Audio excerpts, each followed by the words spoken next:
Well, hello there, tubers. Just looking at the bike that did 15,000 kilometers across Canada. Hi, I'm Wayne Miller, and I'm gonna break down each day of our trip across Canada on this trusty motorcycle and share it with you.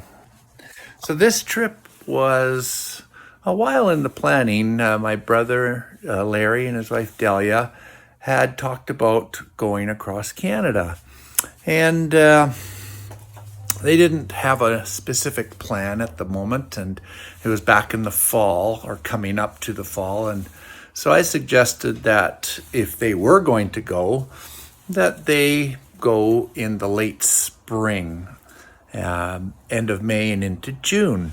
So the weather's most likely to be okay, and the traffic shouldn't be too bad because kids aren't out of school.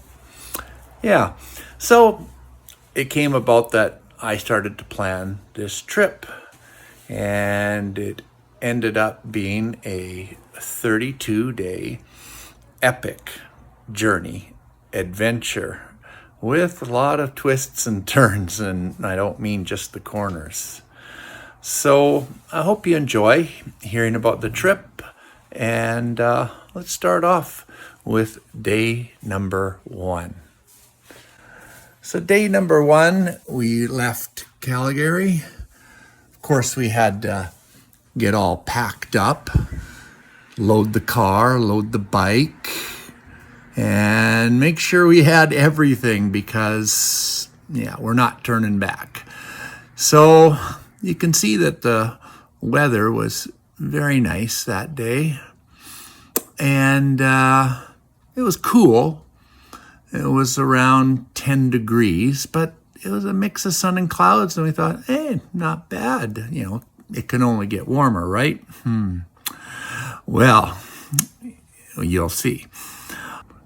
Before we left, Larry and Delia came out to Rita's and my place and spent the weekend, and we kicked it off with a nice evening out at Jubilation's Dinner Theater. Rock and roll heaven. I've never been, and of course Larry and Delia haven't. Rita had been before, but it was really awesome. On the day of our leaving, May 21st, all was ready. We had some shirts made up. I got my former kindergarten assistant, Bobby Skrinick, to make up these Canada t-shirts, and she did a fantastic job. And you'll see as you go through the journey of each day that these shirts started a lot of conversations with people, and really made the trip interesting to meet people, and they showed interest in what we were doing. So got the shirts, everything's packed, looking good.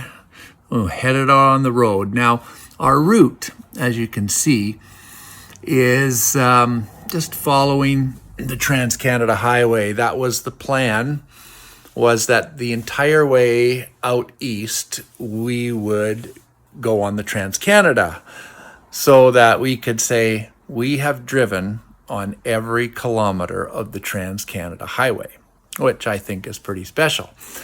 So not very many turnoffs other than going to see sites and things like that. But on the Trans-Canada from Calgary to Swift Current, Saskatchewan. Now, when we're on the road, Rita is the photographer and videographer, but not too long into our day that started off at 10 degrees with a mix of sun and clouds, it got cloudy and it cooled down to 6 degrees and it started to rain. So that was not conducive for Rita to try to pull her phone out and take photos. But you can see that it rained. And so we got some picture and video from Larry and Delia and show you what it was like on the road for us, give you a little bit of an idea. The rain gear was a godsend, for sure. We made it safely into Swift Current, and then our first day was done. Looked at a few things around in Swift Current, and called it a night.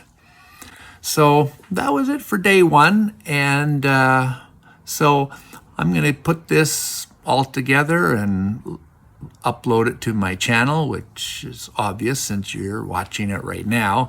But yeah, then we'll go on with day two and see how this goes.